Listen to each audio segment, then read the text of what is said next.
Hello everyone. So welcome to Vision Need, and today we are going with the next topic. Yesterday, the last topic we have discussed about reproduction, one characteristic of living organisms. Today, in this session, we'll discuss about the another characteristic of life or living organisms, that is metabolism. तो यहाँ पे metabolism में क्या है? Metabolism basically दो process से होता है. मेटाबॉलिज्म बेसिकली दो प्रोसेस से होता है. एक एनाबॉलिज्म होता है, एक कैटाबॉलिज्म होता है. एनाबॉलिज्म मतलब कि सिंथेसाइज ऑफ समथिंग, और कैटाबॉलिज्म मतलब ब्रेक डाउन ऑफ समथिंग. तो दोनों प्रोसेस मिला के बोलते हैं metabolism, and this is a characteristic, और बोल सकते हैं एक defining characteristic of living organisms. This characteristic is not found in non living organisms. So तो यहाँ पे दिया हुआ है लिविंग ऑर्गेनिजम्स. यहाँ पे दिया हुआ है दिस केमिकल्स. ऑर्गेनिजम्स में, हम लोग का ऑर्गेनिजम्स में केमिकल्स होते हैं. कितना सारे केमिकल्स होते हैं. केमिकल्स के बारे में बोला गया है यहाँ पे. All living organisms are made of chemicals. This chemicals small, छोटा बड़ा केमिकल्स हो सकता है, और बहुत सारे वेरियस क्लासेस के हो सकते हैं, फंक्शंस हो सकता है और साइजेस हो सकता है, जो कि कॉन्स्टेंटली बन भी जाता है और ब्रेक भी हो जाता है. सो दिस कन्वर्जन्स, और एक कन्वर्जन क्या बोलते हैं? कन्वर्जन को बोला जाता है, क्या बोला जाता है? Metabolic reactions. These conversions are called metabolic reactions. There are thousands of metabolic reactions occurring simultaneously inside all living organism. So there are thousands of metabolic reactions occurring simultaneously inside all living organisms. ज़्यादा दिमाग नहीं लगाना है, आसान topic है, आसानी से समझेंगे. तो यहाँ पे बोला है कि बी दे यूनिसेलर और मल्टीसेलर. यूनिसेलर भी हो सकता है, मल्टीसेलर ऑर्गेनिजम्स भी हो सकता है, but it should be a living organism. Living organism होगा तो उसमें metabolism is sure. So next topic में दिया हुआ है all plants, animals, fungi and microbes exhibit metabolism because they all are living organisms. So one important line is given here. The one important line is given here is that the sum total of all living organisms, sum total of all living organisms, ये वाला point, sum total of all living organisms occurring in our body is metabolism. This is very important line. No non-living object exhibits metabolism. No non-living objects exhibit metabolism. Metabolic reactions can be demonstrated outside the body in cell-free system. This is very very important. Very important. Metabolic reactions can be demonstrated outside the body in cell free system. अगर बाहर में, human being के बाहर में भी बोल सकते हैं, जैसे कि टेस्ट ट्यूब बेबी में होता है, तो वहाँ पे आउटसाइड द बॉडी भी एक हम लोग को दिखाई देता है, एक लिविंग सिस्टम दिखाई देता है, and that is called cell free system. और वो भी एक, वहाँ पे भी मेटाबॉलिज्म हो रहा है, वहाँ पे फर्टिलाइजेशन हो रहा है, तो मेटाबॉलिज्म हो रहा है. That is why metabolic reactions can be demonstrated outside the body in cell free system. Okay, next, an isolated metabolic reaction outside the body of an organism performed in a test tube. जैसे कि मैं बोल रहा था कि test tube वाला जो case है वो सेल फ्री सिस्टम होता है और एक लिविंग सिस्टम होता है, और वहाँ पे मेटाबॉलिज्म होता है. इस आइदर लिविंग और नॉन लिविंग, उस चीज़ को हम लिविंग भी बोल सकते हैं, नॉन लिविंग भी बोल सकते हैं. लिविंग इन द सेंस कि मेटाबॉलिज्म हो रहा है, और non living in the sense कि हम लोग के बॉडी के आउटसाइड में है. So that is Y we can call it living or non-living.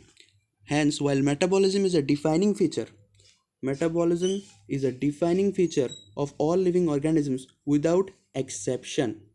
Isolated metabolic reactions in vitro are not living things but surely living reactions. जैसे कि मैं बोल रहा था कि फर्टिलाइजेशन होगा, ओगा और ओवा और स्पर्म का फर्टिलाइजेशन होता है, so that is why it is called living reaction. But this are not living things. They are surely living reactions, not living things. Hence, cellular organization of the body is the defining feature of life forms. Very important. Cellular organization of the body is the defining feature of living things. Defining feature of living things. What is defining feature? Cellular organization. So coming back to the next topic, that is, यहाँ पे consciousness के बारे में बोला गया है कि consciousness भी एक डिफाइनिंग प्रॉपर्टी होता है लिविंग ऑर्गेनिजम्स का. तो इस पैराग्राफ में क्या बोला है? Perhaps the most obvious and technically complicated feature of all living organisms is this ability to sense environment or surroundings and respond to this environment stimuli, which could be physical, chemical और biological. Physical touch, जैसे कि कोई किसी ने touch किया, सो that is also response, means एक stimuli मिल गया तो आप उसके अगेंस्ट में एक रेस्पॉन्स देंगे। एक केमिकली एक स्टिमुलाई आ गया, chemical stimuli in the sense कि कुछ रिएक्शन हो गया बॉडी में, उसका भी एक जैसे कि इनडाइजेशन हो गया तो उसका भी एक स्टिमुलाई मिलता है कि yes something is going wrong. और बायोलॉजिकल जैसे कि बॉडी में बहुत सारे डिजीजेस होता है तो उसके बारे में हमको पता चलता है। So next, we sense our environment through our sense organs, because we have sense organs so we can sense our environment. Plants respond to external factors, जैसे कि प्लांट्स भी external factors, though plants don't have organs, particular organs जैसे कि human beings में होता है, but they respond to external factors. जो stimuli है उनको भी मिलता है, जैसे कि light, water, temperature, other organisms, pollutants. So these are the external factors and against which plants respond. So coming to the next point, all organisms from the prokaryotes to the most complex eukaryotes can sense and respond to environmental cues. Obviously, this is one important point. ये वाला important point है कि photoperiod affects reproduction in seasonal breeders, both plants and animals. जो photo period होता है ना, कुछ organisms होते हैं जो ऑर्गेनिजम्स माइग्रेशन करते हैं, वो फोटो पीरियड में उनका सूटेबल नहीं होता, और वो कुछ प्लांट्स होते हैं जो उस फोटो पीरियड में मतलब जिस लेवल तक ग्रो करना था उस लेवल तक ग्रो नहीं कर पाता है। सो दैट इज़ वाई मतलब वो फोटो पीरियड जो है that affects reproduction, because seasonal breeders जो होते हैं वो पर्टिकुलर सीजन में ब्रीडिंग करते हैं, and that is why photoperiod affects that reproduction. Okay, all organisms handle chemicals entering their bodies. Obviously we also handle chemicals. जो भी chemicals हम लोग फूड्स खाते हैं या फिर कुछ भी खाते हैं तो केमिकल्स हम लोग बॉडी में अंदर जाता है, तो हम लोग हैंडल तो करते हैं ना। तो that is the thing, all organisms therefore are aware of their surroundings. Human beings is only organism. Human being is the only organism who is aware of himself, that is has self consciousness. बहुत ही बड़ा important line, self consciousness. Human being is the only organism which is aware of himself. हम लोग का एक self consciousness है, कोई भी चीज़ अगर बाहर का एक स्टिमुलाई आ गया या बाहर का कुछ चीज़ हो रहा है हम लोग अवेयर है, मतलब कि हम लोग में एक कॉन्शियसनेस है और हर एक के पास एक सेल्फ कॉन्शियसनेस होता है। तो हम लोग बोल सकते हैं कि जो कॉन्शियसनेस है बिकम्स द डिफाइनिंग प्रॉपर्टी होता है, क्योंकि सिर्फ और सिर्फ ये हम लोग में ही मिलता है, मतलब कि लिविंग ऑर्गेनिजम्स में मिलता है, ये डिफाइनिंग प्रॉपर्टी होता है। लेकिन growth is very important. Growth is not the defining property of living organisms, whereas consciousness, metabolism, cellular organization, these are the defining properties of living organisms. That means only living organisms exhibit this property. Okay, next coming to the next topic, और यहाँ पे कुछ particular ये दिया हुआ है, उतना ज़्यादा नहीं पढ़ सकते हैं क्योंकि we don't have very long time, but और अनदर इम्पॉर्टेंट थिंग कि इस चैप्टर से सिर्फ एक ही क्वेश्चन आने वाला है, कभी कभी पूछता है और एल्स कभी पूछता भी नहीं है, तो उतना ज़्यादा दिमाग नहीं लगाना इस चैप्टर में, क्योंकि अगर previous year if we follow the previous year will surely say that from this chapter they may ask one question और they may not, as simple as that. So that is why we have to wrap up this chapter in very short time. Okay, coming back to the next point कि यहाँ पे question दिया हुआ है, कि we observe patients lying in coma in hospitals virtually supported by machines which replace heart and lungs. The patient is otherwise brain dead. The patient has no self-consciousness. Are such patients who never come back to normal life, living or non-living? अब यहाँ पे खेल आ रहा है कि patient तो brain dead है, लेकिन उसका सेल्फ कॉन्शियसनेस भी नहीं है, बट हम लोग can you say that patient is living और non living? There is a difference. Living और नॉन लिविंग कैसे बोल सकते उसको? क्या होगा वो देखा जाए तो उसका कॉन्शियसनेस है, but he has no self consciousness. And we know consciousness is the defining property of living organism. That means the patient should be living. Though he is brain dead, but the patient is living and has consciousness but no self consciousness. So in terms of consciousness, we can say that the patient is living, not non-living.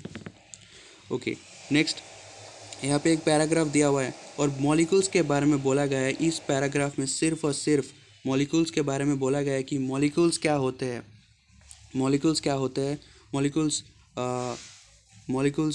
हम लोग के body में molecules components की तरह होते हैं और components molecular constituent से बना होता है, ऑर्गेनली होता है. और ऑर्गेनली सेल्स में, जैसे कि सेल्स का मेटाबॉलिज्म होता है, वो भी मॉलिकुलर कंपोनेंट्स, एटीपी का रिलीज होता है, एनर्जी का रिलीज होता है. So in this paragraph shortly they have explained this type of things. One important line is there: properties of cellular organelle are not present in the molecular constituents of the organelle but arise as a result of interactions among the molecular components comprising the organelle. Very very important line. जो cellular organelles होता है वो molecular constituent, मतलब organelle एक cell organelle में जो molecular constituents है वो जो प्रॉपर्टी शो करेगा वो सेलुलर ऑर्गेनेली प्रॉपर्टी नहीं होता है, फिर भी शो करता है. बट कैसे शो करेगा कि इंटरेक्शन होगा. हर एक कंपोनेंट का हम लोग को बॉडी में एक इंटरेक्शन होता है. Every component in our body has an interaction with the other component. और जो इंटरेक्शन होगा उसके बाद ही that thing will be called as organelle. मतलब उस ऑर्गेनली में इंटरेक्शन होने के बाद उसको हम बोलेंगे एक ऑर्गेनली, एक सेल ऑर्गेनली बोलेंगे, एक सेल का कंपोनेंट है वो. So these interactions result in emergent properties at a higher level of organization. Okay, this phenomenon is true in the hierarchy of organizational complexity at all levels. Therefore, we can say that living organisms are self-replicating. Very, very important line. Living organisms are self-replicating, evolving, and self-regulating. Three important points. Living organisms are self-replicating, evolving and self-regulating. हम लोग के body में replicate होता है, बिल्कुल होता है. DNA का रेप्लिकेशन होता है, उससे आरएनए बनता है, आरएनए से फिर डबल स्टैंडर्ड हो गया, फिर डीएनए बनता है. तो सेल्फ रेप्लिकेशन होता है. इवॉल्विंग, हम लोग इवॉल्व हुए, किसी चीज़ से इवॉल्व हुए. अगर इवोल्यूशन पढ़ेंगे तो we will know the word evolving, because हम लोग किसी चीज़ से इवॉल्व हुए. मैं मेरे पेरेंट्स से आया हूँ, that is evolving. Self regulating means, what is self regulating? हम लोग खुद को रेगुलेट कर सकते हैं. We have the capacity, our brain has the capacity to self regulate us. So that is called self regulating. So self regulating internal systems capable of responding to external stimuli. Okay, so this is the thing. और उसके बाद बोला गया कि biology अर्थ का history है, और biology evolution हो रहा है बायोलॉजी टॉपिक में, इसीलिए तो बायोलॉजी पढ़ते हैं, इवोल्यूशन पढ़ते हैं बायोलॉजी में, हिस्ट्री ऑफ लाइफ पढ़ते हैं. और जो कि हम लोग बोलते हैं रिप्रोडक्शन, इस वर्ड में भी रिप्रोडक्शन यहाँ पे देखा जाए तो यहाँ पे लिखा हुआ है एक लाइन, जिससे हम लोग डायरेक्ट बोल सकते हैं कि रिप्रोडक्शन के थ्रू प्रेजेंट, पास्ट और फ्यूचर लिंक्ड है एक से एक, और जायगोट के थ्रू भी बोल सकते हैं. Coming to the next point, diversity in the living world. यहाँ पे एक टॉपिक दिया हुआ है, diversity in the living world. ये टॉपिक, तो इस टॉपिक में क्या क्या चीज़ है देखते हैं. तो इस टॉपिक में कुछ है नहीं, ये बेसिकली यहाँ पे दिया हुआ है कि वेरियस टाइप्स ऑफ बर्ड्स मिलते हैं, इंसेक्ट्स मिलते हैं, पॉटेड प्लांट्स मिलते हैं, पेट्स, एनिमल्स, और दूसरे टाइप ऑफ प्लांट्स और दूसरे टाइप ऑफ ऑर्गेनिज्म. बहुत सारे ऑर्गेनिजम्स है, इनवर्टिब्रेट्स है, वर्टिब्रेट्स. तो ऑल टुगेदर हम लोग बोल सकते हैं कि in this world there is a biodiversity. हर एक, आप अमेजोन रेन फॉरेस्ट को पकड़ लेते हैं, वहाँ पे एक बायोडाइवर्सिटी है, because all types of organisms, all types of plants, everything is there. That is why refer to that at biodiversity.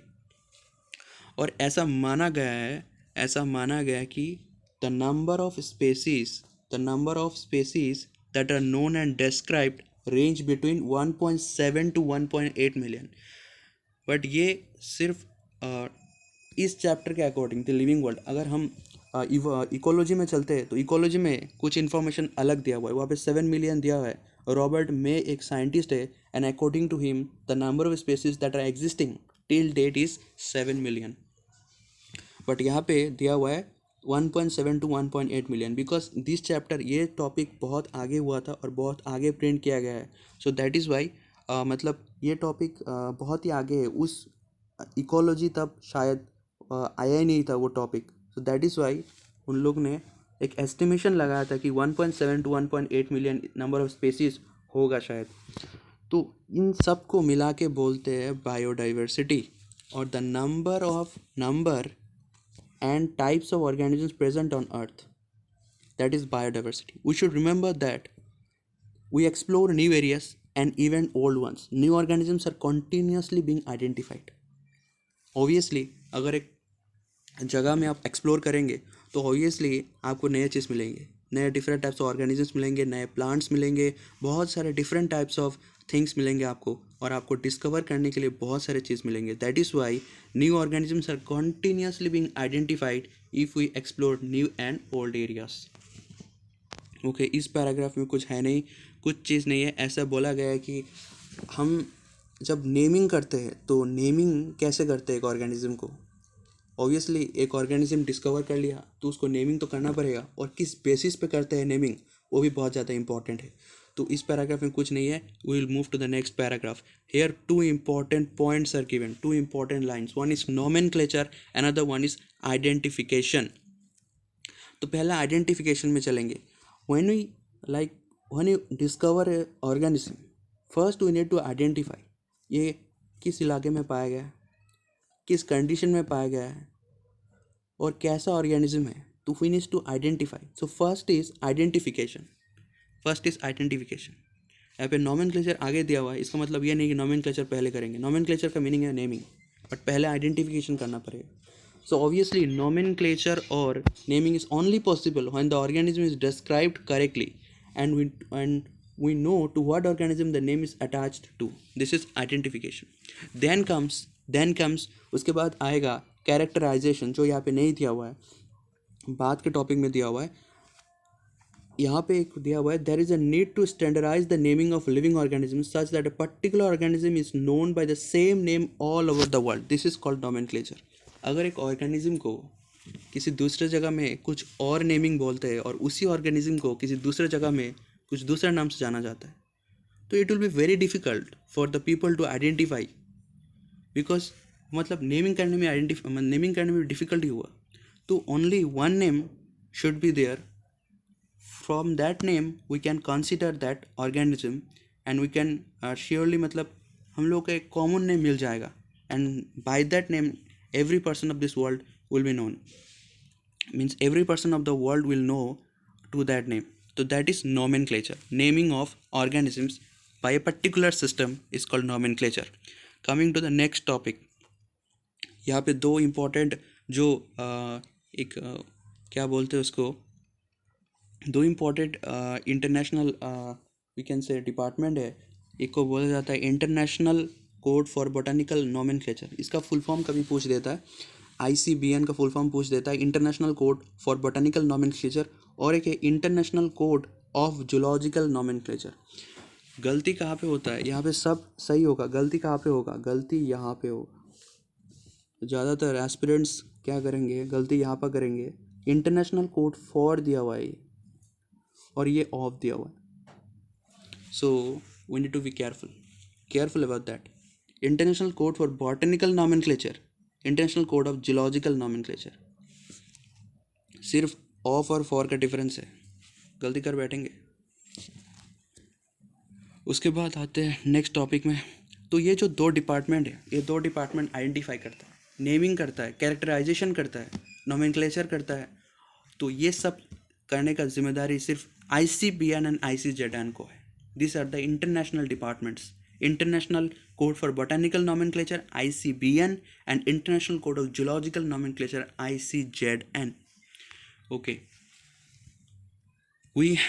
तो इसमें क्या हुआ है, इस पैराग्राफ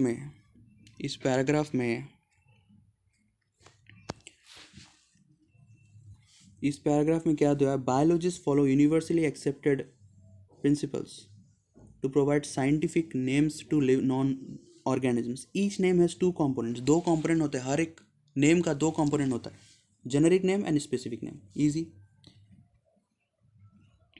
Generic name और specific name, सही है.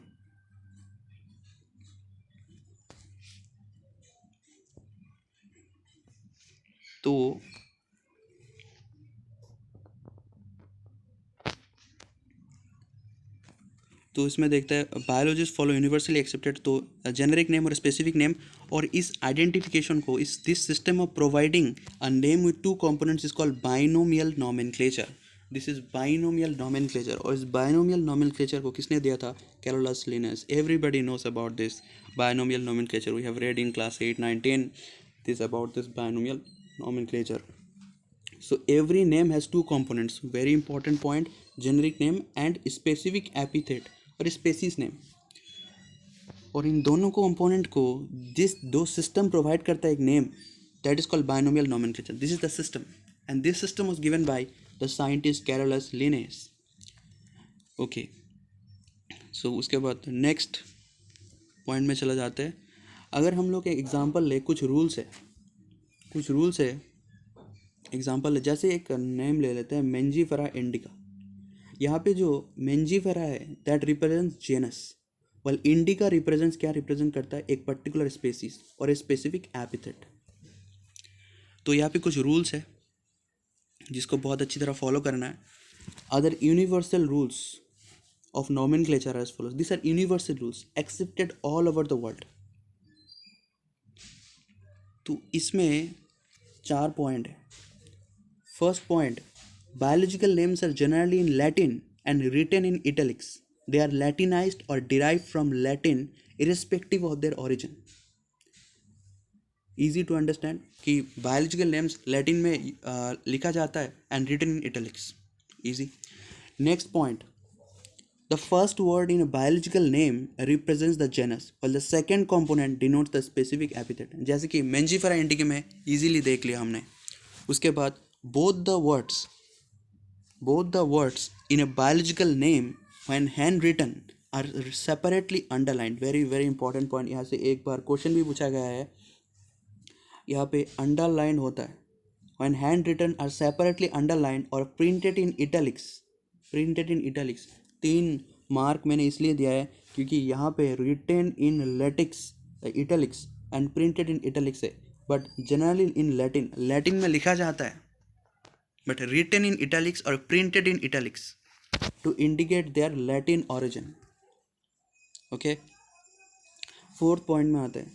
The first word denoting the genus starts with a capital letter, while the specific epithet starts with a small letter. It can be illustrated with the example Mangifera indica. यहाँ पे देखा गया है Mangifera जो genus है उसका M capital है, first letter capital है, और इंडिका का फर्स्ट लेटर I है. इंडिका एक स्पेसीज है, दैट इज वाई I जो है स्मॉल है.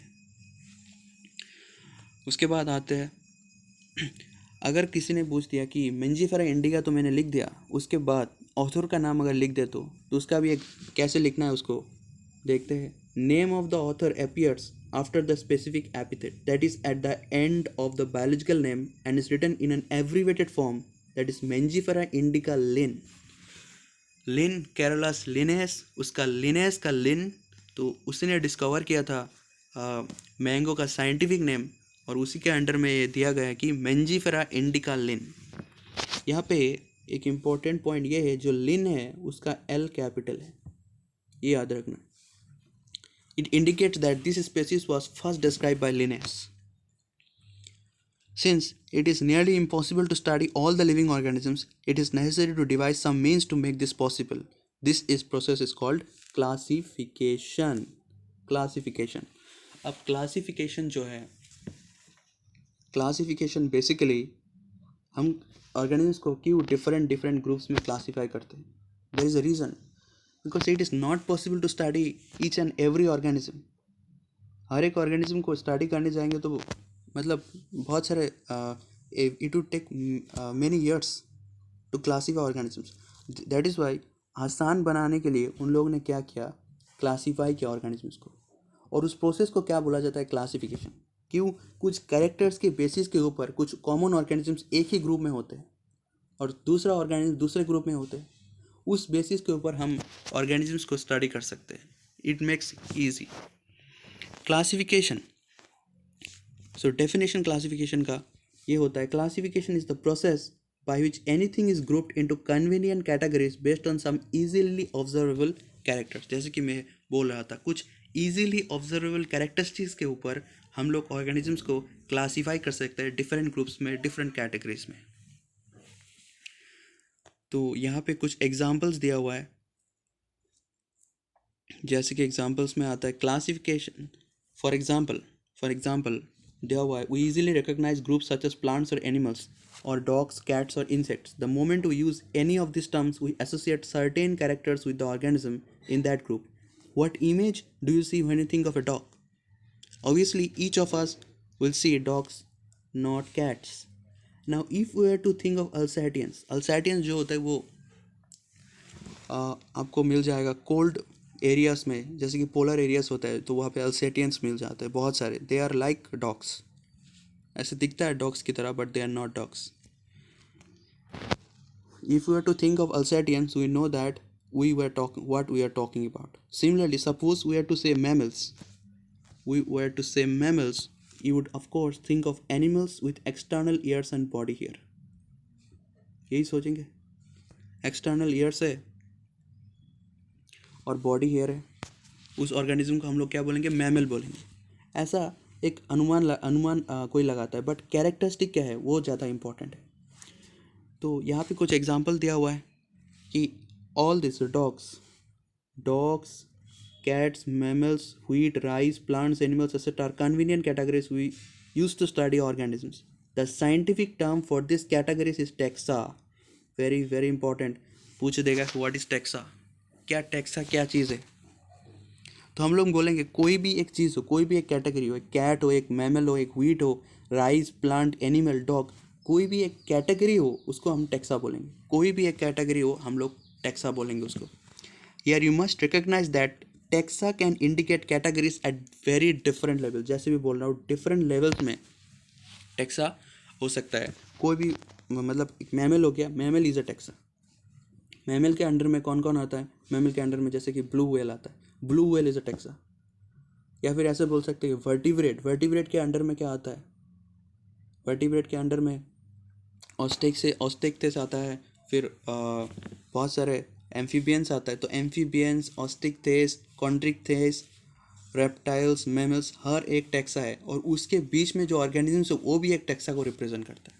So that this each category represents a taxa. That is important. जैसे कि यहाँ पे दिया हुआ है, plants also form a taxa, wheat is also a taxa. Similarly, animals, mammals, dogs are all taxa. But you know that dog is a mammal and mammals are animals. Therefore, animals, mammals, dogs represent taxa at different levels. Okay, easy to understand. Based on characteristics, all living organisms can classified in different taxa.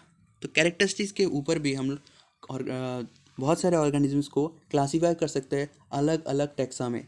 और इस process को क्या बोलेंगे? इस process को बोला जाता है taxonomy. This process of classification is called taxonomy. Okay. उसके बाद एक दिया हुआ है कि एक इम्पॉर्टेंट लाइन दिया हुआ है कि external and internal structure along with the structure of cell development process, ecological information of organisms are essential and form the basis of modern taxonomic studies. तो यही बोला गया कि external factor and internal structure, cell का external structure, internal structure, development process जो होता है, ecological information जो होता है, तो वो सब एसेंशियल हो जाता है. They form the basis of modern taxonomic studies. ये बेसिस होता है. ये सब चीज़ के ऊपर ही हम क्लासीफाई कर सकते हैं ऑर्गेनिजम्स को डिफरेंट ग्रुप्स में. और उस क्लासिफिकेशन को क्या बोला जाता है? टेक्सोनोमी. दैट इज़ वाई यहाँ पे एक बहुत ही इम्पॉर्टेंट लाइन है. हम लोग क्या क्या पढ़े अभी तक?